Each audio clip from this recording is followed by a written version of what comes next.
apakah betul ada beberapa BUMN yang terlalu royal nih Pak sama komisarisnya? Jadi ini mesti dua sisi nih ya. Aku cerita nih, jujur aja. Dulu kan Pak Ahok pernah bilang pengen jadi menteri BUMN ya Pak ya?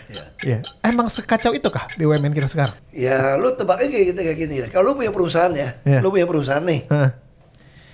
Dia nyetor lu katakan 80 triliun Dividen.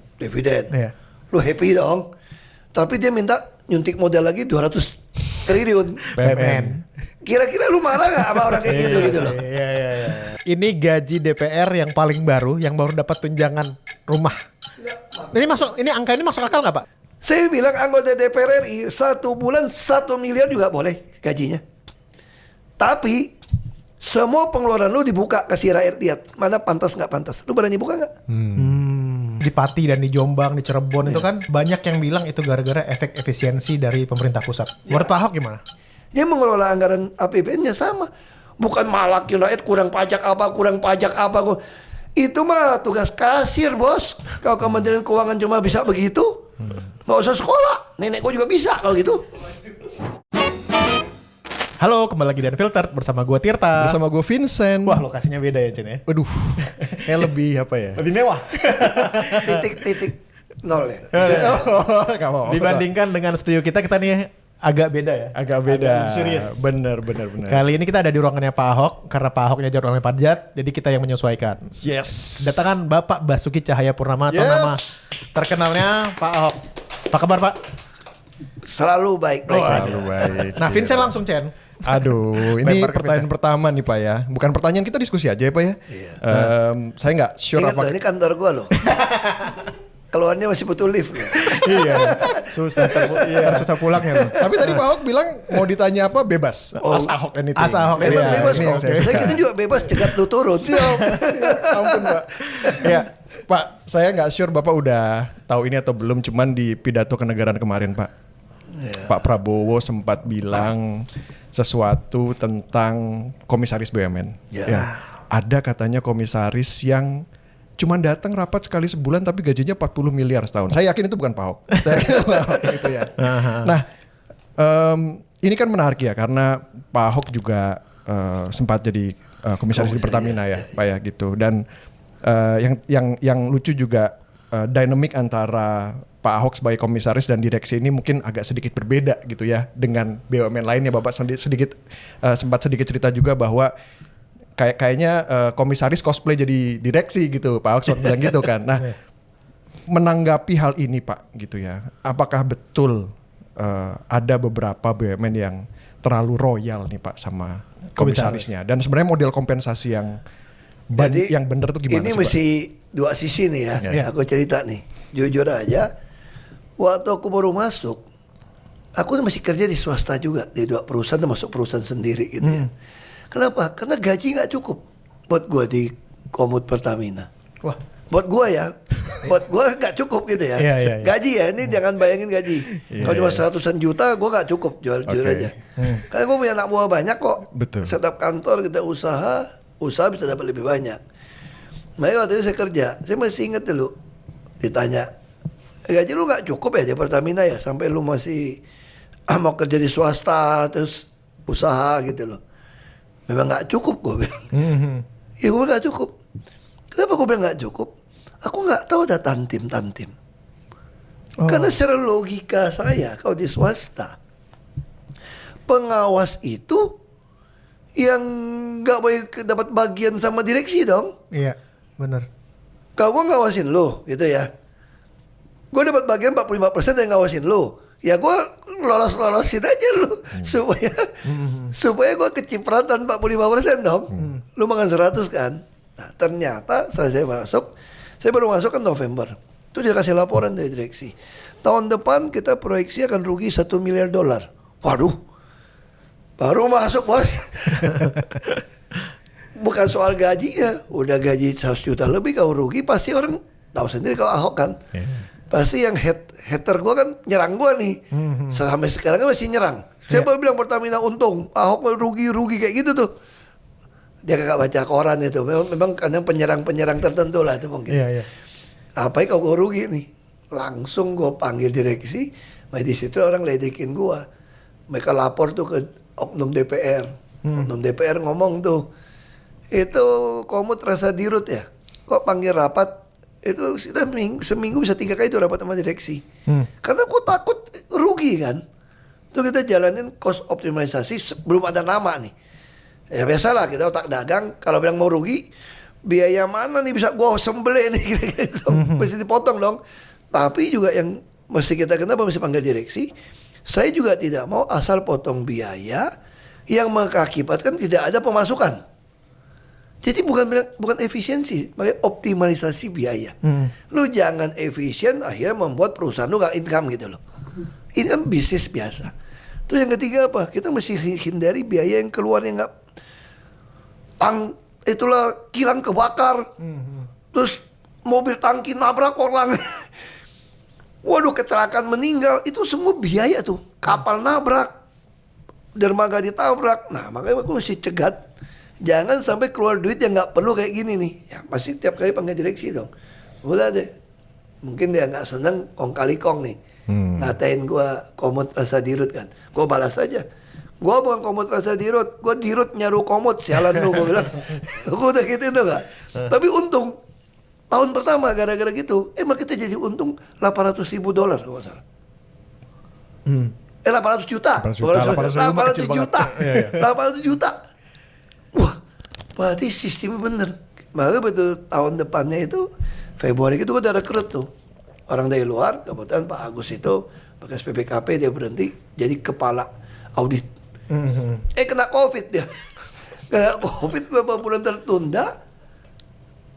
Oh, udah sembuh. Nah jalanin. Itu masih dapat nyelamatin. Kalau nggak salah masih dapat 1,6 apa 1,7 miliar dolar. Mulai untung tuh. Kita kencangin resmiin nih. Makanya kita awasin terus kan. Susun RKP diawasin. Naik 2,7. Terus naik 3, terus naik 4,7 terakhir saya tinggal. Nah ternyata ada peraturan Menteri BUMN bos. Kalau untung, direksi, komisaris, pegawai-pegawai itu dapat bonus. Iya benar. Namanya tantem. Tantemnya 1 sampai 1,3%. Dari profit pak. Dari profit setelah pajak nih. Iya. Bukan bagi mereka. Makanya bisa dihitung gaji 3 miliar. Karena bisa dapat, direksi bisa dapat 40 miliar, 50 miliar nih. Karena untungnya juga 5 miliar dolar kan. Iya. Nah waktu zaman saya udah ngomong tuh sama Pak Rosan juga. Dulu kan dia di wakil komisaris. Kita sudah ketawa-ketawa. Kita kalau di swasta, mana ada ya Dekom dapat bagian dari laba 45% gitu loh. Ya gaji, ngawasin. Masih jelas tanggung jawabnya. Bukan cuma bantu pendukung tim ses jadi komisaris. sebulan datang sekali gitu loh. Kita ngawasin perusahaan gitu besar. Apalagi dulu belum jadi subholding kan. Iya. Itu pun tahu nggak berapa persen kita putusin? Berapa? Saya boleh dong 1,2%. Kan mentok 1,3 kan? Iya. 1% boleh dong? Boleh. Kita bikin 0,9. Kenapa? Yang dari BUMN. Saya bilang di atas aturan ada namanya etika. Saya tidak pernah takut menggaji profesional di perusahaan saya. Kalau Anda bisa kasih saya keuntungan sekian, gue kasih dong. Lu kasih gue untung sampai 6 miliar dolar kok. Lu dapat 60 miliar kok oke. Kenapa sih kita jadi orang bangga? Anak gue kerja di perusahaan multinasional loh. Bonusnya gajinya ratusan jutaan dolar loh. Kita bangga nih. Tapi pas di dalam negeri gak boleh. Yang gak boleh kan ya kagak kerja bos. Udah kagak untung tapi tilep. Ngambil gitu kan. Nah kalau kamu gak mau kasih bonus ke orang, kamu gak bisa dapatin berdasarkan meritokrasi juga yang terbaik. Sayangnya di kita rekrut orang di BUMN ini bukan pakai meritokrasi bos. Gue dekat sama lo, partai gue nggak ada keahliannya apa. Tapi gue juga nggak salah lu mau masukin orang, lu boleh. Tapi buktiin dong bisa kasih untung. Kalau nggak ganti dong. Nah itu yang saya maksud. Jadi sebetulnya secara prinsip swasta kita harus ikutin swasta. Dirut BCA misalnya, kau untung, dia juga dapat puluhan miliar. Wajar. Tapi yang nggak wajar kan lu rekayasa buku, reevaluasi aset. Bisa contoh gitu ya. Pertanyaan gua, PLN layak nggak dibagi bonus? Aduh. Misalnya, misalnya gue tanya lu nih, misalnya PLN nih, Iya. Iya. masa bagi bonus berdasarkan aset dia? Oh gitu ya Pak? Nggak bisa dong. Iya. Kalau lu masih rugi terus, berarti lu masih pecahin dong. Mungkin lu cuma main di transmisi, lu nggak usah main di pembangkit. Atau kenapa nggak subsidi digabungin? Contoh kayak gini, kita suruh orang pakai gas impor, subsidi anggarin 100 triliun lebih. 97% gas kita itu yang 3 kilo. Berarti yang di rumah kita yang 12 kilo, ada yang nyolong dong, pindahin dong. Kan logika gini nih. Kok didiemin semua? Bagi-bagi ke siapa? Nah, saya usul nih. Kalau gitu gampang saya bilang. Stop, nggak ada lagi gas subsidi 3 kilo. Semua 12 kilo. Lalu bagaimana orang nggak mampu beli? Gampang, balikin pakai voucher. Pakai HP lu dong. Kan lu gas kan masih pakai tabung kalau rakyat nih. Kalau gue balikin voucher lu, kasih sebulan expired date voucher lu pas lu beli. Kalau lu nggak kepakai, itu voucher kan balik ke negara. Iya. Kalau gue keluarin barang ini, dicuri orang nggak bisa gue kontrol nih. Termasuk bensin, lebih murah tau, cuma ada Pertamax dan Dex gitu loh. Orang yang ngisi motor, gue balikin voucher. Kalau minggu depan lu gak ngisi, berarti lu nggak pakai kan? Iya. Ya gue balikin ke negara. Kalau sekarang selalu SPBU habis, gas langka, rakyat belinya mahal juga tuh. Makanya saya usul. Itu yang kedua apa saya bilang? PLN udah bayar batu bara, udah bayar semua nih, udah bayar pembangkit gas bumi, udah jalan nih. PLTU-nya atau PLTD udah jalan nih di daerah. Lu pakai nggak pakai sama tuh, udah bakar kan? Iya. Nah kenapa nggak kasih aja subsidi listrik jangan 450, 1.300? Kenapa 1.300? Karena mau bikin tungku listrik itu 900 watt bos, 400 watt. Nggak bisa masak orang-orang nggak punya duit. Tapi kau coba 1.300 tuh kasih gratis misalnya. Semua orang nggak pakai gas. Gue dari kecil Ke kompor listrik ya, Pak ya? Gue pakai kompor dong. Masak super mie, masak nasi, masak semua listrik. Karena listriknya murah. Sekarang kenapa gue nggak pakai listrik? Rumah gue aja cuma 450 watt. Bisa orang nggak mampu ya. Nah terus orang kaya nggak mungkin. Jadi gue bilang usulan ini yang aku usulkan. Makanya gue bilang dulu kan dijanjiin jadi dirut. Kalau dirut gue bikin SK nih. Tahan-tahan namanya 4 tahun nih. Udah tahan-tahan usulan gue nggak diterima.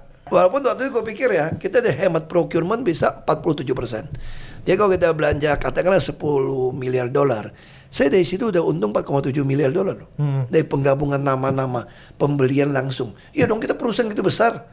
Kalau gue mau nego beli air ini, sebagai satu holding lebih murah dong. Iya. Daripada pecah-pecah. Di situ kita hitung bisa hemat minimal 47%. Nah kenapa gue tinggalin waktu itu?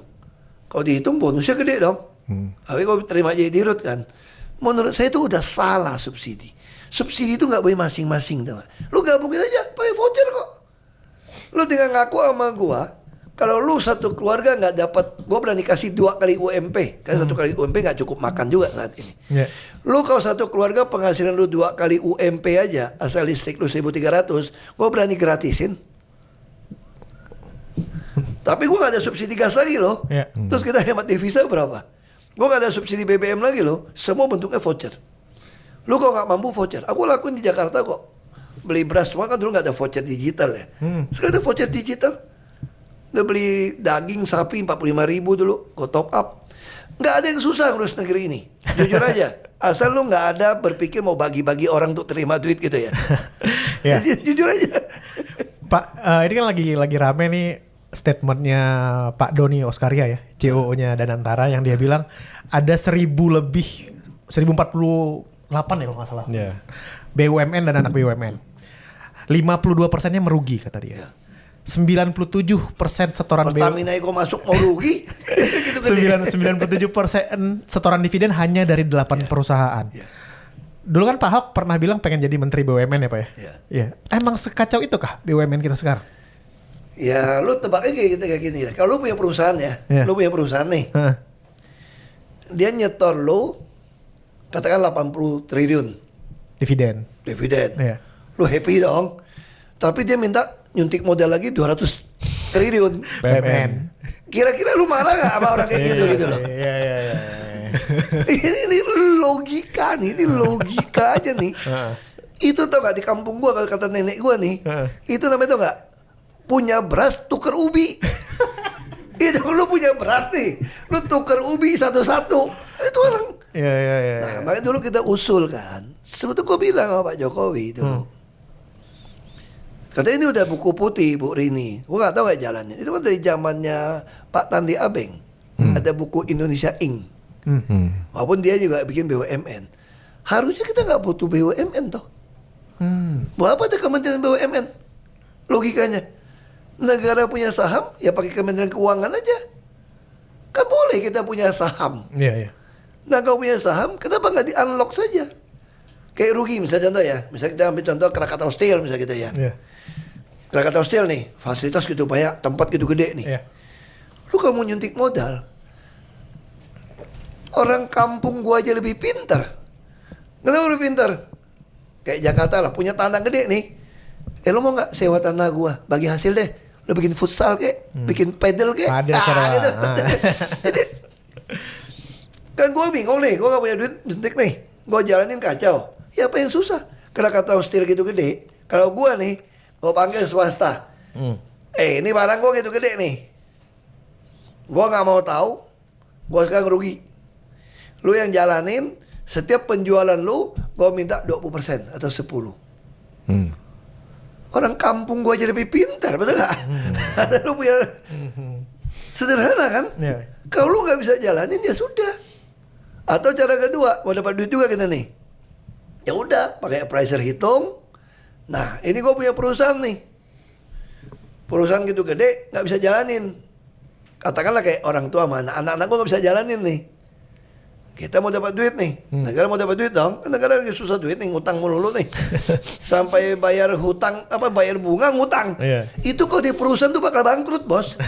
Itu kalau perusahaan lu udah minjem duit buat bayar bunga pinjaman lu, itu alamat lu udah kacau tuh. Itu lu udah nggak bisa kerja udah. Lu mesti pikirin tuh, masa mau dijual? Jangan-jangan dijual Bali, jual apa lucu nih, nggak lucu nih. Jangan pikiran konyol kayak gini loh. Tapi maksud gue gini ya, balik lagi soal itu. Kalau kita BUMN ya. bisa bilang gini dong, udah, gue jual 40%. Kepemilikan di BUMN, Pak. Iya. Gue dapat duit, tapi gue pengen 60 dong. Iya. Nah, gue berhak veto untuk yang putusan manajemen yang nggak betul, atau lu nggak bisa jual dong kalau untuk jual.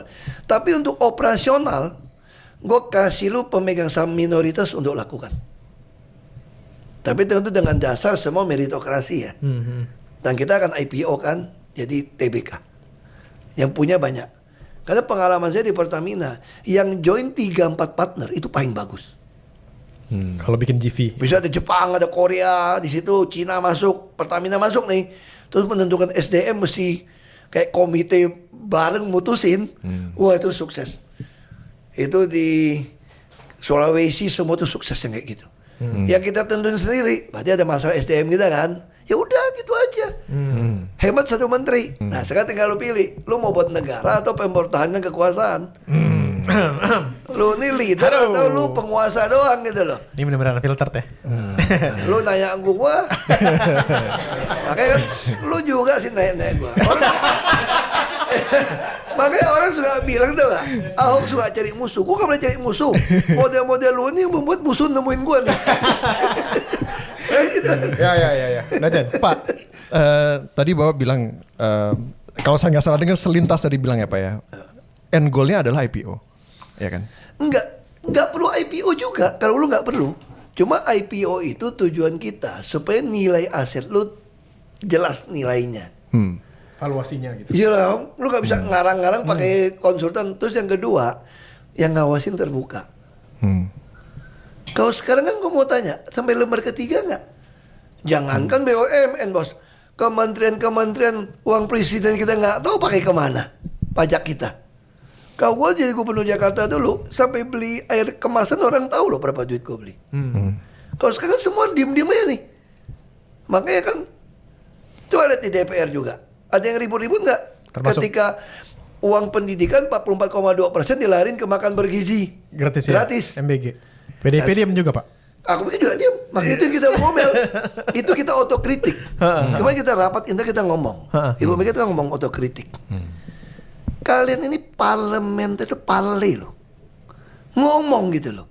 Kenapa diam semua di DPR? Kok semua undang-undang main lewat-lewat, kok diam semua? Kok melewatin jalur, nggak lewat balik, nggak lewat komisi, langsung masuk balik, kok lolos semua? Anggaran semua bisa lolos. Kayak kasus Pati segala macam. Mana mungkin bisa lolos? APBD semua daerah mesti dapat persetujuan oleh DPR. Gubernur, dikirim ke Mendagri, bos. Dulu aku udah bilang di Mendagri, kenapa nggak bikinin e-budgeting kayak gua punya? Lu tinggal lock aja. Jadi semua orang nggak bisa masuk. Kan gampang toh? Ya. Kan negara kesatuan Republik Indonesia itu gunanya Mendagri menentukan kayak perda-perda yang tidak menganut NKRI gitu loh. Mendagri bisa menolak kok. Nah kenapa diem? Kenapa masih ada demo? Udah luka-luka, orang mati, ribut-ribut, baru diurusin. Ini kayak penjajah aja lama-lama, gue bilang gitu kan. Kita ini lucu. Kayak kolonial, aku bilang berapa kali. Dulu kalau aku OPQ nggak dikerjain, jadi pelabuhan New Tanjung Priok, semua orang Jakarta nggak bayar PBB. Iya dong. PBB kan warisan Belanda, bos. Iya. Kolonial. Masa tanah gua bikin semua bayar pajak, udah tua pensiun masih bayar pajak loh. Tapi itu sumber income-nya Pemda kan. Iya. Nah, dulu orang bilang, dulu Ahok juga naik kan PBB. Lu mesti tahu konteksnya. Gue naikin PBB karena harga jual misalnya orang di pasaran properti jual 30 juta per meter. PBB itu masih 4 juta tuh, Pak. Basisnya NJOP ya, Pak? NJOP tuh. Terus main sama oknum notaris semua pakai hitungan bayar nyetor ke kita BPHTB pakai NJOP. Iya. Nggak pakai harga jual ini nih. Terus BPK pasti periksa dong. Makanya kita sesuaiin. Orang terima. Tapi bagaimana orang yang nggak miskin yang nggak mau jual rumah? Makanya gue bebasin toh. 1M, 2M nanti tidak usah bayar. Rencana saya itu sampai 5M ke bawah nanti nggak usah bayar PBB. Ya dong, kan tugas kita kan mengadministrasi keadilan sosial. Kita bukan ngerampok orang kaya, bukan Robin Hood. Robin Hood kan melanggar hukum. Ini memang kita dikasih jabatan untuk mengadministrasi keadilan sosial. Nah itu yang saya lakukan. Nah sekarang apa yang terjadi? Lu cek dong harga pasaran. Banyak orang mau jual rumah, jual tanah.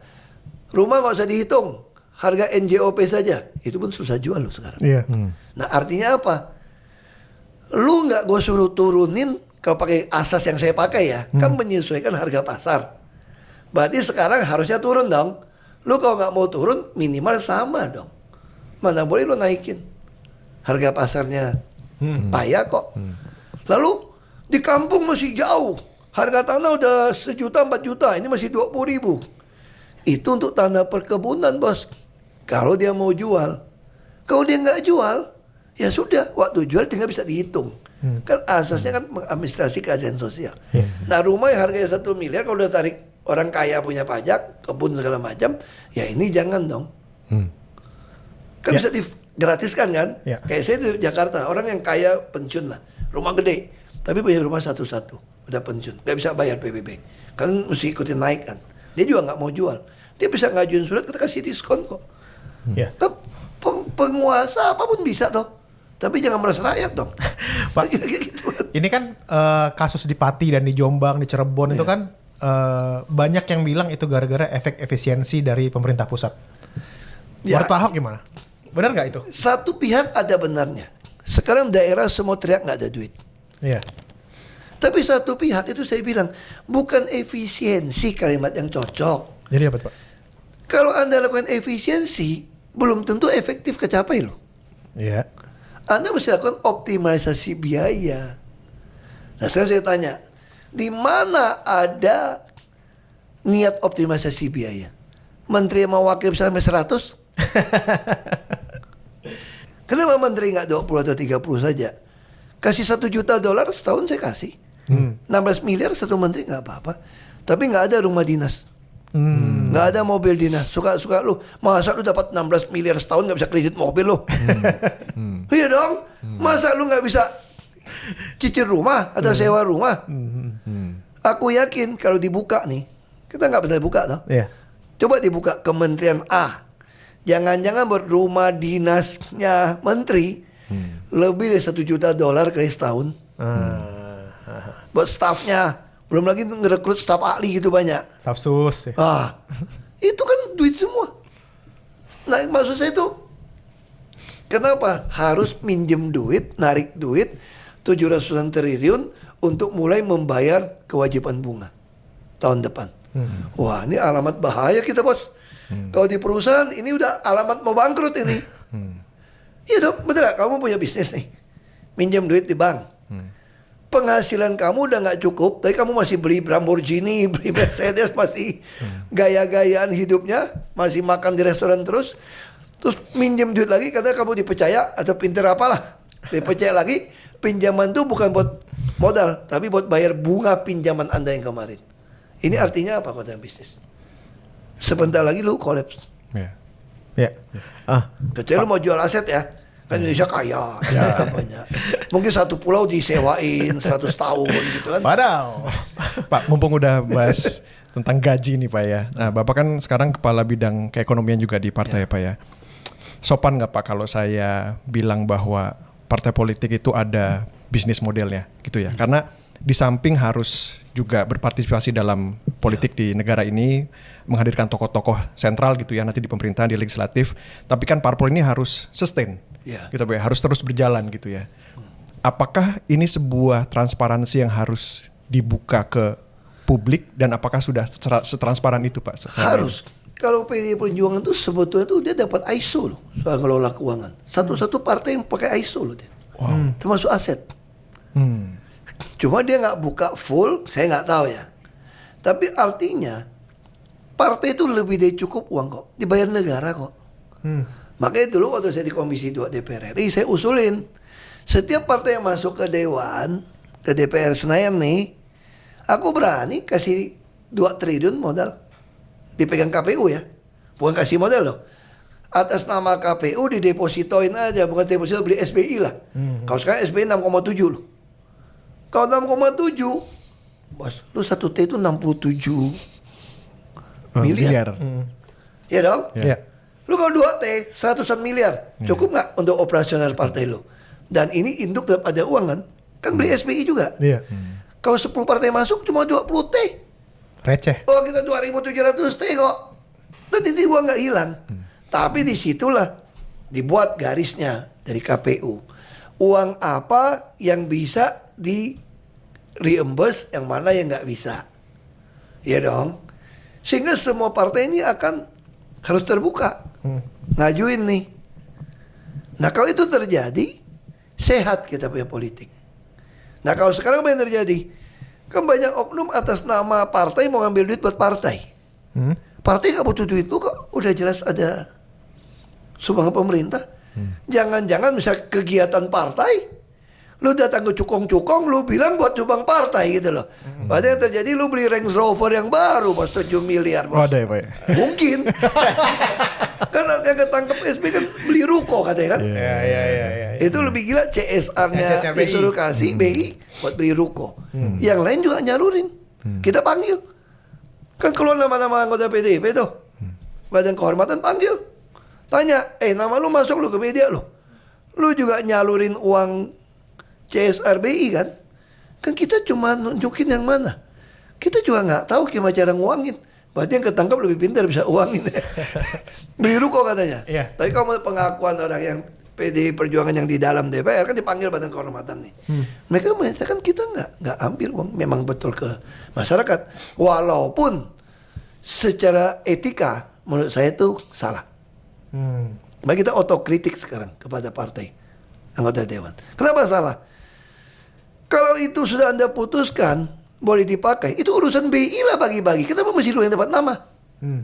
Nah sama kayak sekarang, itu loh ada beasiswa mahasiswa itu loh, yang orang dapat beasiswa mahasiswa, misalnya apa tuh saya lupa. Yang bagian komisi 10 semua kalau salah pendidikan, yang bagi-bagi. Harusnya nggak boleh dong. Kenapa nggak di Kemen pemerintah keluarin aja di website, siapa yang mau dapat beasiswa ini silakan ngadu. Kenapa masih anggota dewan yang kasih konstituennya? Akhirnya untuk apa? Supaya terpilih kembali. Ya.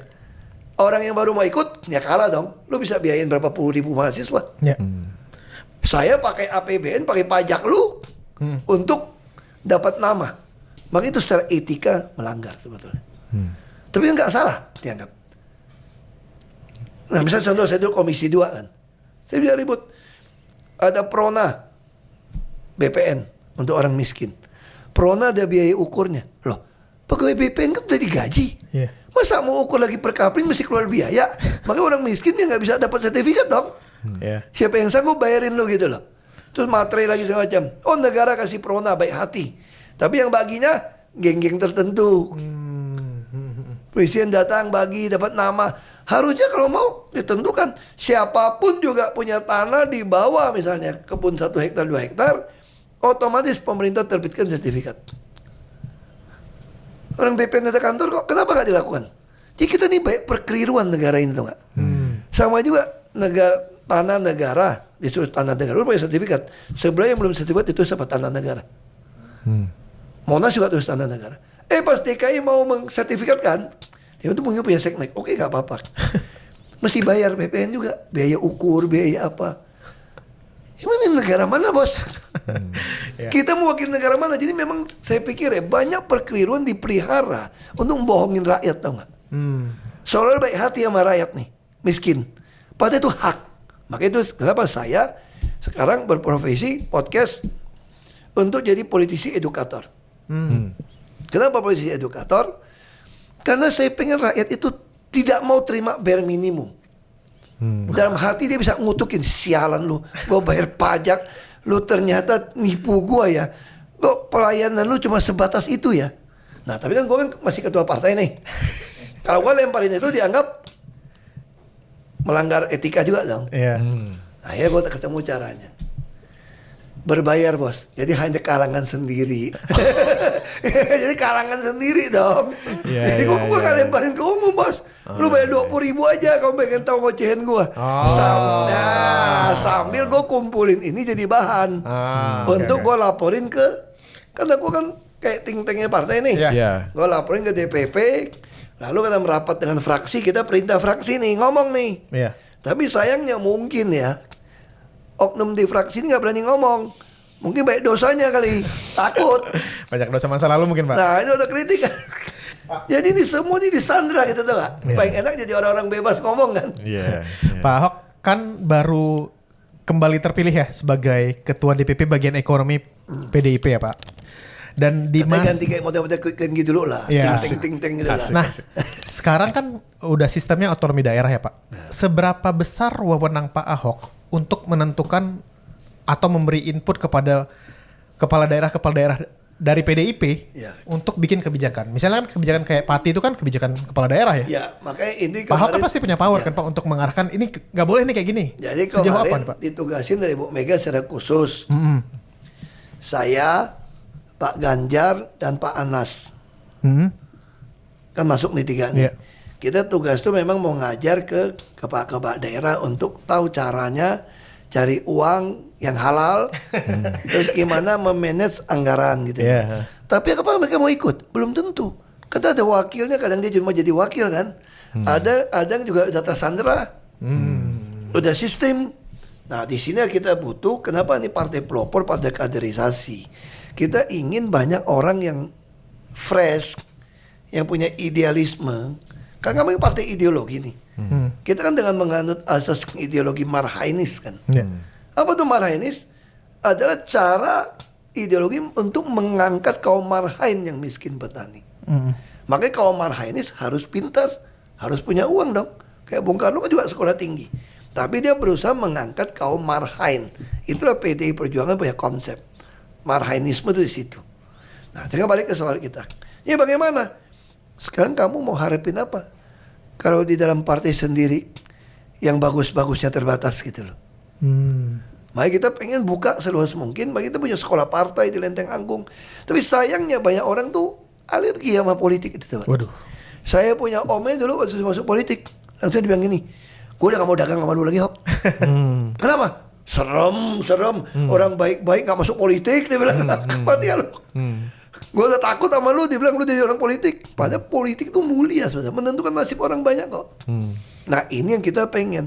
Saya selalu percaya, lu kasih orang makan minum kopi gula 1 sendok pun lama-lama dia merasa kurang manis tuh, betul kamu kurangin sendoknya, gulanya. Dia akan balik gigit kamu. Nah hari ini rakyat pasti lama-lama akan rebound sadar. Iya, kita cuma dikasih gini gratis-gratis, makan gratis, bergizi gratis, mampannya sih bagus, aluminium bos.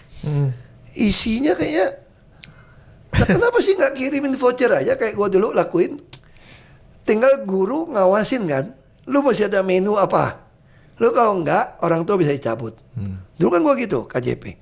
Lu kalau nggak belanja online, apa nggak belanja pakai kartu, gue cabut. Lu tarik, gue cabut. Kan kita punya kuasa. Nah itu kalau bocor pun nggak mungkin banyak. Karena pada dasar orang tua juga seneng kan masak. Dia numpang makan ya nggak apa-apa dong. Mungkin dia masih punya adik, mamanya masih ibu nyusui.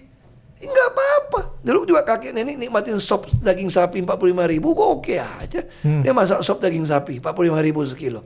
Buat anak-anak sekolah 1 bulan boleh beli 1 kilo satu anak. Kakeknya yang sakit nikmatin, nggak apa-apa. Malah lu pakai duit itu beli Pampers. Kalau begitu cek secara online kan kita punya data. Nah, teknologi zaman ini kok. Oh, anak ini beli Pampers itu tiap minggu. Ternyata dicek lagi di kesehatan, kakeknya lumpuh. Ya kita bisa tambahin duit. Jadi sesuatu nggak ada yang susah dengan manfaatin teknologi. Yang susah kalau lu mau bagi-bagi teman lu dapat proyek. Ada yang lebih lucu lagi nih, orang nawarin gua, lu mau nggak buka dapur untuk makan gizi bergizi gratis itu lo. Nawarin gua. Untungnya lumayan loh. Dia bilang gini. Nggak, dia bilang gitu. Ini kita terjata nih. Mau buka banyak ini. Tuh gue bilang, lu gila, kenapa lu gak pernah lihat gue ngoceh-ngoceh? Gue paling marah itu soal proyek itu, gue bilang. Masa gue mau makan gitu? Ya gue gak miskin-miskin amat juga lah. Ya. Kita juga gak sehina gitu lah. Udah kita protes, kenapa kita mesti ikutan? Jadi emang sulit ya Pak untuk mengarahkan kepala-kepala daerah untuk mengikuti suatu... Bisa. Kita kalau di PDIP kita punya mekanismenya. Oh. Lu kalau nggak ikutin dipanggil, kita bisa pecat. Nah sayangnya dari Kemendagri kakak pecat kan. Jadi banyak orang politik udah pakai partai kita, begitu kita tegasin dia pecat keluar, dia nempel partai lain. Kan dia punya duit kan dia bisa milih lagi loh. Nah makanya gue bilang harusnya holistik.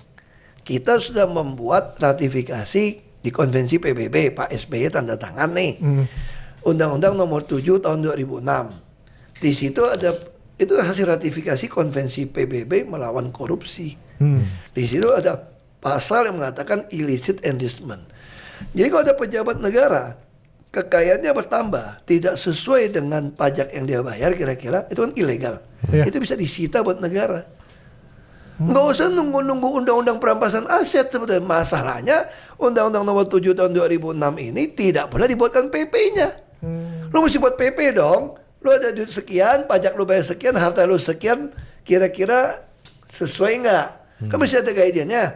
Nah kita juga bikin tax amnesty, udah jalan dulu. Itulah mantan koruptor tuh rezeki lu lah. Lu juga belum tentu anak cucu lu selamat di dunia. Cicit lu makan duit rakyat gitu loh. Ya belum tentu juga kan.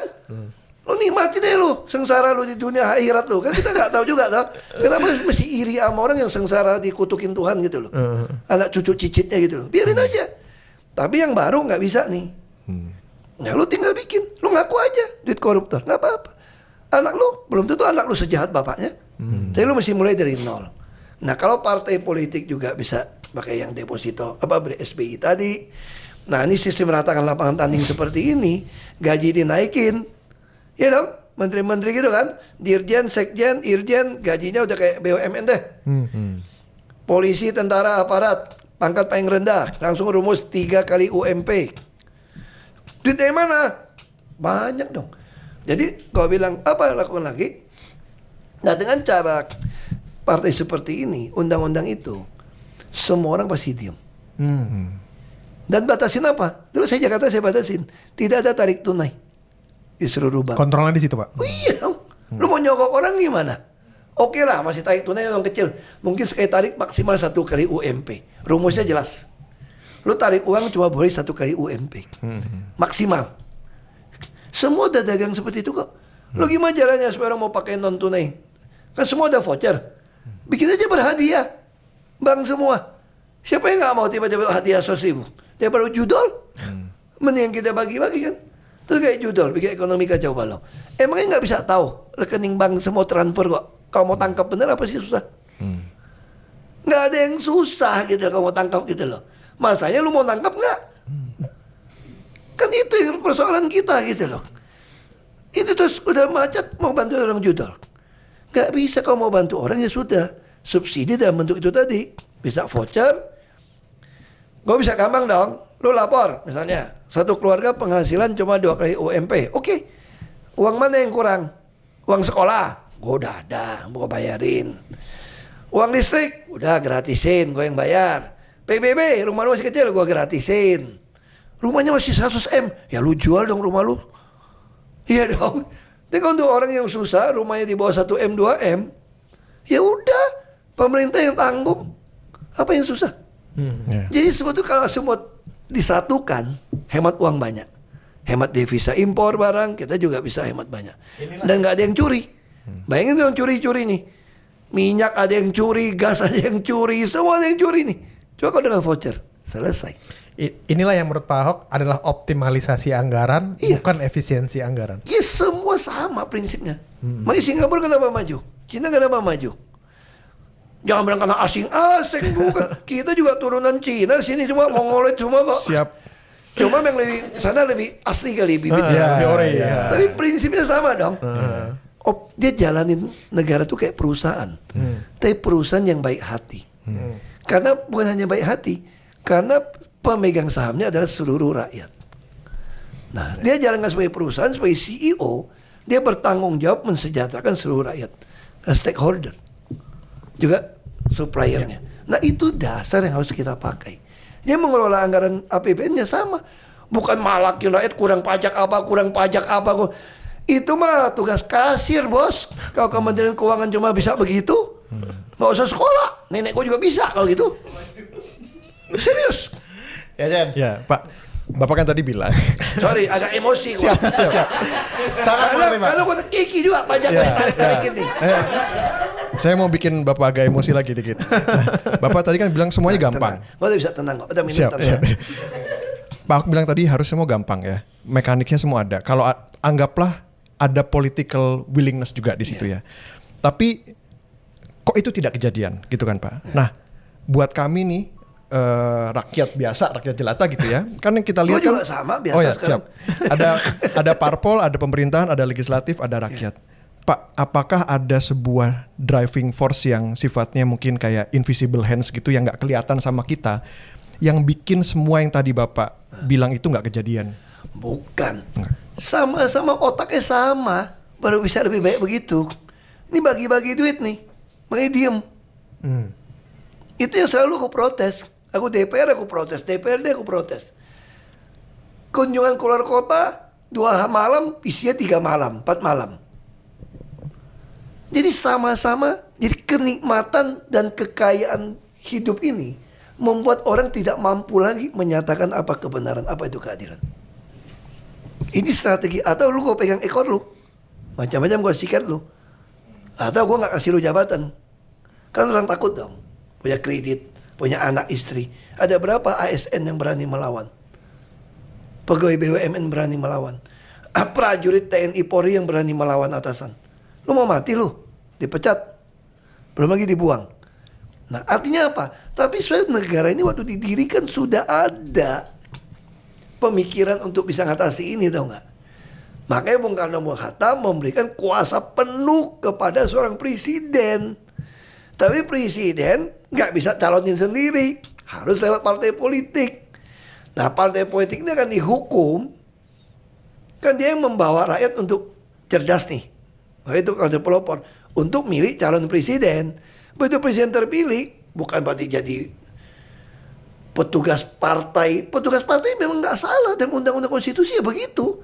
Kalau kamu ditugaskan ke sini, anak buah bikin surat kan ditugaskan. Wawancara gua ke sini gitu loh. Bukan berarti kesannya dimainin seolah-olah petugas itu jelek. Gua petugas partai, tapi pernah nggak ketua umum partai yang nyuruh gua nyolong? Nggak pernah. Tugasnya apa? Layani rakyat dengan baik supaya dapat nama partai kita. Orang begitu lihat kamu kerja baik, orang akan tahu partai kamu mendidik kader dengan baik.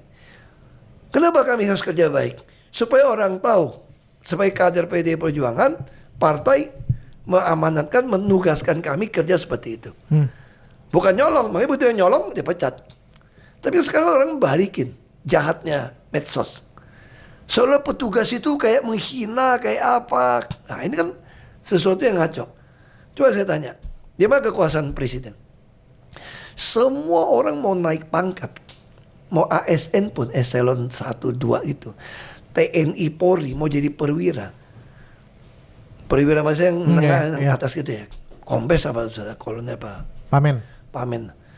Itu tanda tangan presiden melalui sekmil. Presiden powerful kan. Terus apa lagi kurang powerful? Panglima tertinggi. Berarti, nah ini udah mesti belajar dari sejarah nih. Waktu Bung Karno, bukan aku belain Bung Karno juga ada kelemahan manusia tau. Tapi maksud saya gini loh, MPR putusin Bung Karno seumur hidup. Saya juga nggak setuju seumur hidup. Ibu Mega juga nggak setuju. 2 periode, 3 periode Ibu Mega nggak setuju kok. MPR putusin seumur hidup. MPR yang sama keluarin bilang dia khianat negara. Orang kalau udah seumur hidup apa khianat negara lagi bos? Itu logika nih. Tapi itu logika Orde Baru kan dibalikin. Untung MPR tapnya udah dihilangkan sekarang. Seolah-olah Bung Karno mau khianat negara tanpa sidang dinyatakan kayak PKI gitu loh. Terus waktu Bung Karno sebagai Panglima tertinggi memanggil Soeharto datang. Pangkostrat tuh, bukan Panglima TNI loh. Datang menghadap. Dia nggak mau datang. Itu artinya apa bos? Kalau dalam tentara, desersi bos. Nah artinya apa? Kalau kita balik, Perancis revolusi berapa kali loh? Toh Perancis tetap ada loh. Iya. Tanya, kalau ini nggak mau diperbaiki, presiden tidak mau lakukan dengan wewenang gitu besar. Lu pikir nggak mau kendalikan ini? Yang namanya tentara, TNI, Polri semua sama rakyat bisa berbalik loh. Sejarah tuh nggak ada yang baru kok. Ngulang aja. Jadi siapapun di atas kekuasaan, lu mesti ingat ada Tuhan yang ngatur sejarah. Dan lu dikasih kuasa gitu besar sebagai presiden, Anda bisa lakukan semua kok. Bukan sita-sita aset yang terus ngomongin aset koruptor, undang-undang nggak disahkan. Lu bikin undang-undang deh, omnibus law omnibus yang cipta kerja. Betul. Emangnya ada permisi dulu semua. Iya dong, kenapa nggak mau bikin undang-undang? Nggak usah bikin undang-undang perampasan aset deh. Undang-Undang nomor 7 tahun 2006 hasil ratifikasi konvensi PBB melawan korupsi, lu buat PP-nya udah cukup. Untuk tangkapin, masalahnya berani nggak? Lu pegawai gitu banyak, selalu bilang nggak bisa naikin gaji. Iya yang nggak bisa kerja ya, dicariin kerjaan dong. Jangan suruh rakyat yang nyari kerjaan. Yang ciptakan ya pemerintah dong. Jadi jangan aneh-aneh. Ini terbalik nih perspektif kita nih. Tuh ada yang ngomong, lu gak senang sama Indonesia pergi lo. Emang itu negara punya lo. Kita ngomong justru kita peduli, kita takut bangkrut bos. Karena lu udah minjem duit buat bayar bunga, itu gua takut gitu loh. Itu masalahnya. Masa gua gak boleh ngomong? Ini negara kan gua punya saham juga bos. Masa punya saham kita gitu loh. Kan beberapa minggu yang lalu BPS itu kan baru mengeluarkan angka pertumbuhan ekonomi 5,12% Itu typo katanya. Terus minggu lalu cantik typo. Anda nggak mungkin 5,12 itu typo. Itu cara sisi yang berbeda katanya. Terus kami ketemu sama Celios Pak, satu lembaga. Typo apa tipu? Gua nggak tahu. Tipu kali. Apa bahasa Inggrisnya gimana? Typo apa tipu? Atau tipu? Typo. Gak dipancing loh padahal. Gak dipancing loh. Dia mancing sendiri loh. Terus kita ketemu sama Center of Law and Economics lah, sebuah think tank ekonomi gitu. Mereka sampai kirim surat ke PBB minta investigate numbers itu Pak. Terus saya panggil, saya tanya nih, ada diajak diskusi sama DPR nggak? Karena ada fungsi pengawasan DPR di sana. Katanya belum ada gitu. Gimana Pak Ahok melihatnya? Apakah perlu dipanggil DPR nggak? Kan suka-suka gua. Mahkamah Konstitusi mengambil alih fungsi DPR RI aja boleh kok. Aduh. Suka-suka gua kan. Pak kita ke BPS dulu Pak. Nggak maksud gua tuh. Kalau fondasi konstitusi yang kita anut sudah diruntuhkan, lu udah jangan harap banyak udah. Nah sekarang balik lagi soal BPS. Salah nggak? Itu namanya itu nggak? Misalnya orang tanya gitu ya. Ini kan itu teknik aja gitu loh. Itu angka betul nggak? Oh saya bisa bertanggung jawabkan. Tapi aku nggak mau cerita. Yang gue ambil pertumbuhan yang jual bahan baku. Itu kan namanya kan perkeliruan namanya. Cherry Yang picking. kita mau kan pertumbuhan yang bisa menciptakan lapangan kerja. Tapi bisa juga mengatakan sudah tersedia 1,2 juta Lapangan pekerjaan. lapangan pekerjaan. Tapi kok ada laporan 100.000 lebih dari asosiasi orang baru PHK tahun ini. Iya, nggak match Pak. Gimana bisa ada tambah 1,2? Harusnya kalau kurang 100.000 kalau saya sekolah matematik gitu ya. berhitung zaman SD nih. Kalau ada tambah 1,2 juta, ada yang PHK 100.000, harusnya berarti nambah cuma 1,1, tidak ada PHK dong. Iya. Tapi kan ada nambah tapi ada PHK. Aku udah nggak ngerti lagi lah. Ini ilmu dari mana aku nggak tahu nih. Jadi siapa yang bisa dipercaya Pak sekarang Pak? Ya kita sebetulnya ini yang paling bahaya. Kalau ada bercanda gini dong. Ini cerita filsuf Konfusius ya. Jadi tanya dari muridnya, guru, apa saja syarat sebuah negara rakyatnya bisa sejahtera maju? Harus ada 5 syarat minimal. Harus ada wilayah dong, ya wilayah udah dijajah dong.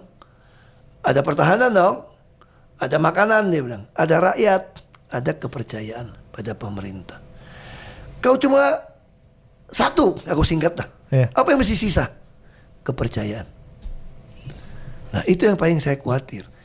Pemerintah sekarang tuh jangan terus pakai data segini 5,2. Nggak salah, kan dia nggak sebutin ngambil dari mana nih. Iya. Yang bagi rakyat kan pengertian kita, perspektif kita. Pertumbuhan ekonomi itu kalau mau nyerap tenaga kerja sekian minimal harus sekian persen. Itu artinya manufacture. Iya dong. Nah kalau lu main gini sampai hilang kepercayaan rakyat. Pak, jabatan Gubernur DKI Jakarta kan rekannya Bapak Pak Pramono kan sekarang Ya. sedang menjabat nih ya. Nah, saya nggak tahu Bapak aware apa enggak, tapi jabatan Gubernur kan kursi panas. Saya nggak tahu Bapak tahu apa enggak ya. Kursi panas baik guna-guna berarti ya.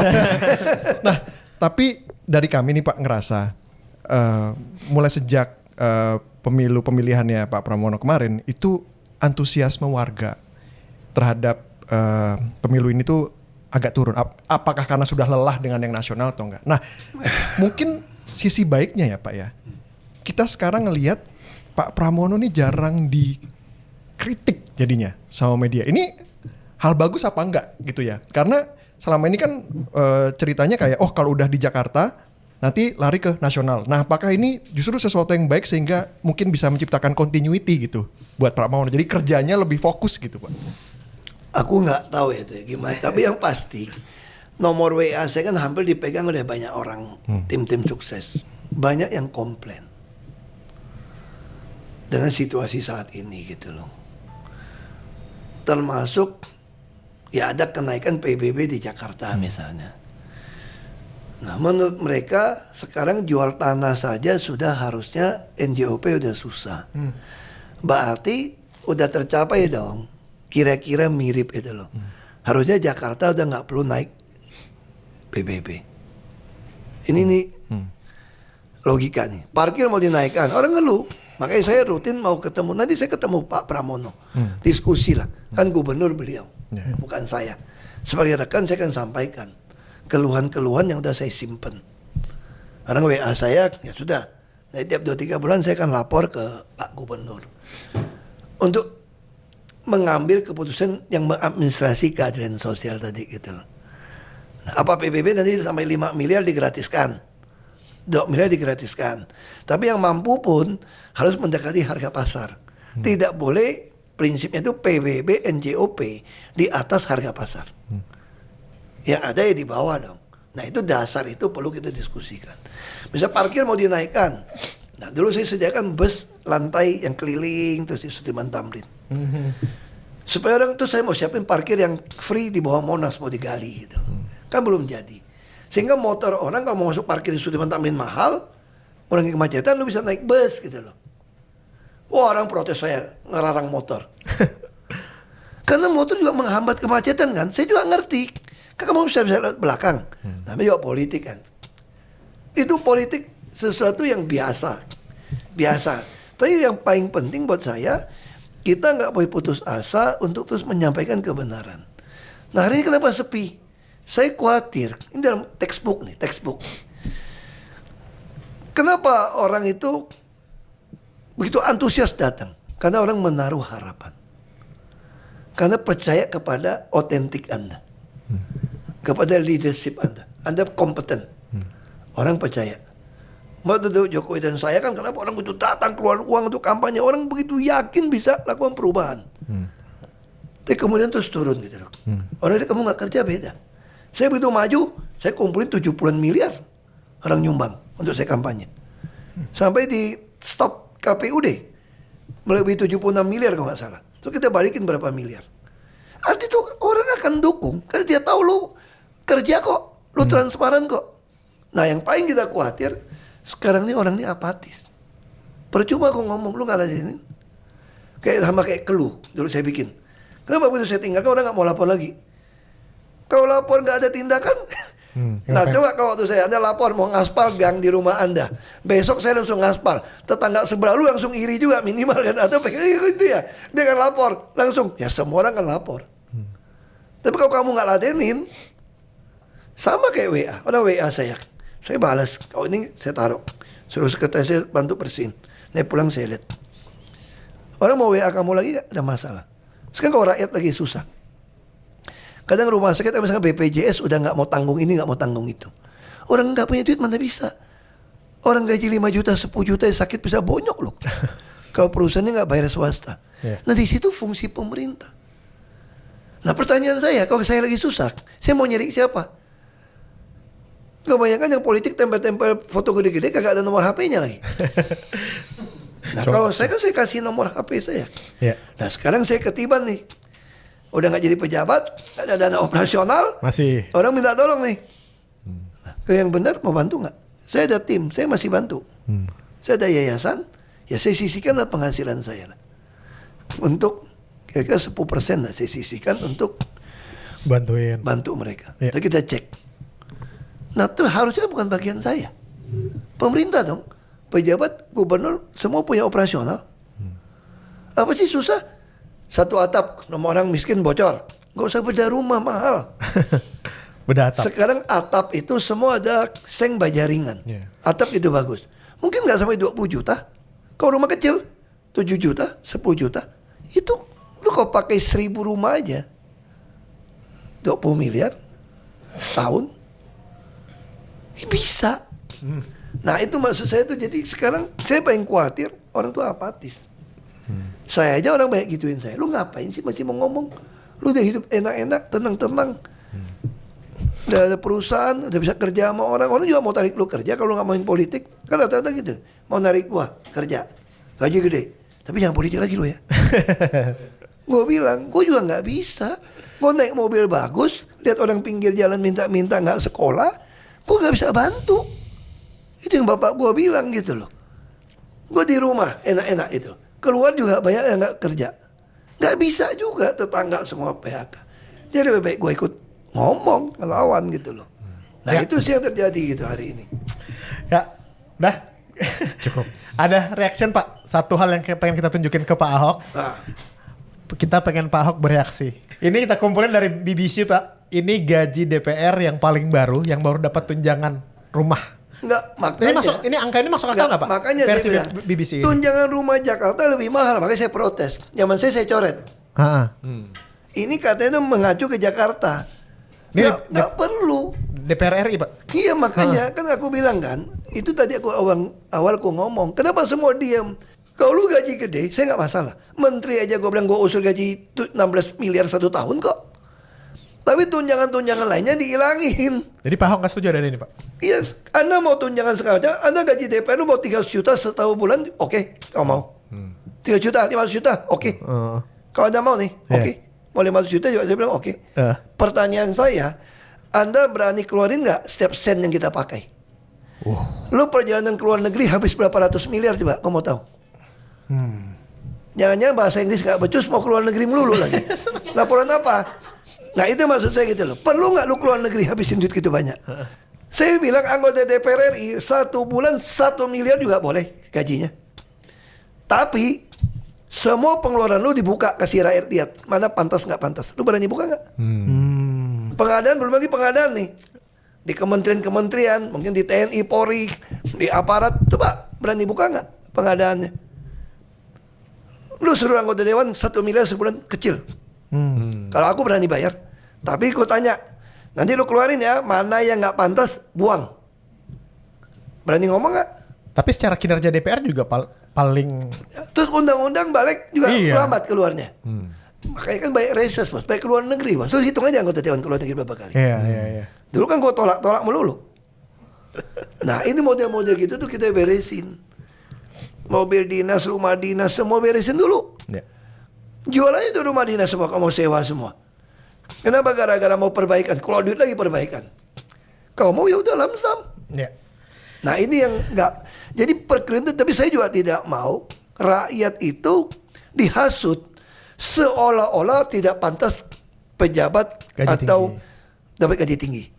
Gue tanya, lu mau nggak digaji lu rendah kalau lu profesional? Iya, enggak sih. Ini kenapa satu pihak kita bangga orang lain terima gaji besar, tapi ketika pejabat mau gaji besar kita nggak terima. Karena lu korup bos, lu nggak bisa buktiin harta lu sama gaji lu nggak sesuai. Tapi kalau lu kagak korup, gue mah ikhlas. Tapi juga jangan dihasut rakyat supaya semua tuh gaji kecil berkorup gitu loh. Itu yang dua sisi, sama kayak Jakarta dulu. Gue tanya sama pejabat eselon 2 bekas wali kota. Pak, aku ngomong jujur Pak ya. Bapak mau gaji berapa sebulan supaya Bapak tuh nggak aneh-aneh, gue bilang gitu. Semua surat tuh beres. Tuh dia bilang, gini Pak, saya anak 3. Satu anak sekolah uang jajan udah 5 juta, 5 juta, udah 15 juta. Ini ngomongan pribadi nih. Lo bayangin, gaji cuma 5-6 juta, gubernur cuma 7 juta nih Mas. Akhirnya semua beli barang ada jasanya. Jasa. Nggak ada jasa-jasa lagi. Hapus. Semua berbasis kinerja, gue bilang. Lu mau berapa? 15 juta. Oke. Rumah tangga bisa 10 sampai 15. Oke, 30. Apalagi rumah saya udah punya Pak. Waktu jadi camat dapat oke. Mobil udah dinas oke. Terus kawinan, kematian, undang-undang datang bisa 10 juta. Oke, 40. Tuh Pak kita hidup jalannya berapa? 10, 50. Ya lu mau berapa yang enak, gue bilang. Ya kalau 50 juta, 60 juta sih sudah lumayan. Tuh gue kasih berapa tuh nggak? Berapa? 75. Wali kota 75 loh. Terus uang operasional gue kasih lagi 50 juta. Tambahan. Sekda gue kasih lagi 50 juta kalau nggak salah. Lurah 30 juta lebih. Tapi ini berbasis kinerja bos. Ada poinnya nih. Lu nggak kerjain nggak dapat. Lu nggak kerjain dapat. Sekda meja mesti bersih minggu ini untuk rapat rapim Senin. Dapat bonus lagi 138 juta. Itu wajar. Tapi lu gak bisa maling. Masanya yang maling lebih gede bos. Lu kalau punya kuasa nih, misalnya kamu punya apartemen, nih oknum ya. Oknum. Aku ngajarin nih, lagi penjualan nih, tiba-tiba gue segel, pasang papan segel. Lu laku gak jualan? Mesti buka dong, orang panik dong. Gue suruh buka, kok palakin lu 5 miliar, lebih gede bos. Buat lu juga murah dong 5M dapat penjualan lu anjlok. Ya. Nah itu yang jadi negara ini tuh sebetulnya kalau mau pembuktian terbalik, undang-undang transaksi non tunai, gaji TNI Polri semua diperbaiki, pengadaan transparan, kaya negara kita bos. Ini gawat nih, tahun depan mau narik 700-an triliun buat bayar Utang. Aduh ampun deh. Ada, nah itu Ampun deh. akhir yang cukup ya. Akhir yang cukup. Itu cuma satu aja Pak. Ini sebenarnya yang terakhir bukan pertanyaan, cuman permintaan Pak dari followers kami. Bilangin katanya untuk titip pesan kepada anggota DPR dari PDIP kurangin joget-joget. Oh iya itu udah kita peringatin kemarin. Oh, udah. Jadi Karena kan viral tuh Pak. Jadi mereka bilang gini, itu sial aja tuh ketangkap mereka. Padahal itu anak baik itu. Itu anak. Ya, kenapa joget-joget tuh enggak? Karena lagu Putar ke kiri itu. itu loh. Mau Mau mere, benar. itu setelah selesai. Oh. Jadi ya ini bagian Terbawa dari suasana. suasana bahwa gue udah bilang, gue kirimin. Kemarin udah rapat juga. Kita panggil waktu rapat kemarin. Kita tanya, kenapa sih lu goyang-goyang? Lu nggak tahu orang lagi susah, orang bisa blot. Itu udah selesai dia bilang. Sumpah ada goyang, kita nggak goyang juga lucu kan. Tapi lucunya diambil yang PDIP doang. Ini celaka nih kan. Saya begitu lihat itu nih saya harus ngaduin ke Pak Ahok Iya. ini. Makanya kadang-kadang situasi saat ini, saya juga nggak ingin rakyat itu gampang diprovokasi untuk sesuatu yang nggak penting. Makanya benar Pak, setuju. Sekarang lebih penting rakyat tuh menuntut transparansi anggaran dong. Lu pakai kemana? Iya dong. Lu apa nggak kaget kalau gue beli sesuatu yang miliaran sampai ratusan miliar gitu loh. Yang nggak perlu gitu loh. Nah itu yang penting Anda tuntut. Nah ini medsos kali ini, kita rakyat itu harus kita sampaikan yang benar. Tapi yang penting bagi saya, lu buka dong anggaran dong. Pajak yang gue bayar ini pakai kemana saja bos. Jangan Kementerian Keuangan kayak kasir doang nih. Kurang duit nyari lagi. Lu orang sekolah kok. Sekolah luar negeri semua kok kayak kasir, kayak nenek gua aja nggak ada duit minta sama kakek gua. Nggak bisa kayak gitu. Mesti clear lah. Oke deh, kita tutup di udahlah. situ ya. Ya terima kasih atas hospitality-nya udah main ke kantor juga. Dan buat kalian jangan lupa like, comment, dan subscribe. Ketemu di episode Anfield berikutnya. Bye-bye. Bye.